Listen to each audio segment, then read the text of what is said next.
When we start in the anaesthetic room, we have to put monitoring on the baby to measure a variety of parameters, from oxygen saturation over here to giving fluids and drugs, intubate the baby, measure arterial pressure, putting a little line directly into the radial artery, fix the breathing tube, the endotracheal tube, and a nasogastric tube, cover the eyes, keep the baby warm on a warming blanket.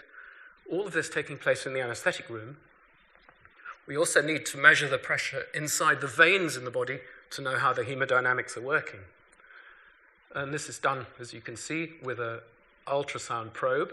And this allows us to position that needle accurately in the vein these days. You can see it just coming in here in a moment. Once all of these things are in place, you end up looking on a screen where you can see ECG, pulse rate, blood pressure, CO2, oxygen saturation, and a whole variety of measures which tell us how that baby is. And then the baby is almost ready to go into the operating room, where here the heart-lung technician is working with this maze of tubes and these difficult pumps to get ready to do the operation. A team of up to 25 people is involved in the operating room looking after these babies, and when the child is brought into that room, it's a calm atmosphere, but a hell of a lot of equipment. And the baby is gradually prepared and covered up and connected to all of this machinery. And after a very short time, all you can see of the baby, if you're the surgeon, is this little area of the incision. And the anaesthetist, surprisingly perhaps, has even less of the baby to see. As this blood-brain barrier between the blood of the surgeon and the brain of the anaesthetist appears, the baby's hidden away in this cone of paper.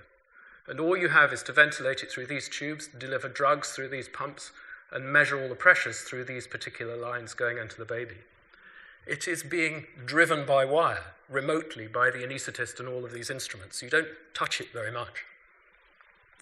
We can, though, see quite a lot about what's going on with the baby while it's in there. And nowadays, we use a transesophageal probe to make an ultrasound picture of the heart during the operation, which we can see on a screen. And we can work out how the heart is at the beginning and whether we've fixed it properly at the end. What's amazing to me, even when I see it and walk around the operating theatre, as I do now in just this rather speeded up film, when you walk around, you see so much equipment, so many wires, so many people, so many things to go wrong, so many potential for error. It's astonishing that we ever get it right. Just look at all of that. And once again, as you pass the anaesthetist, you see how little of the baby they can really see.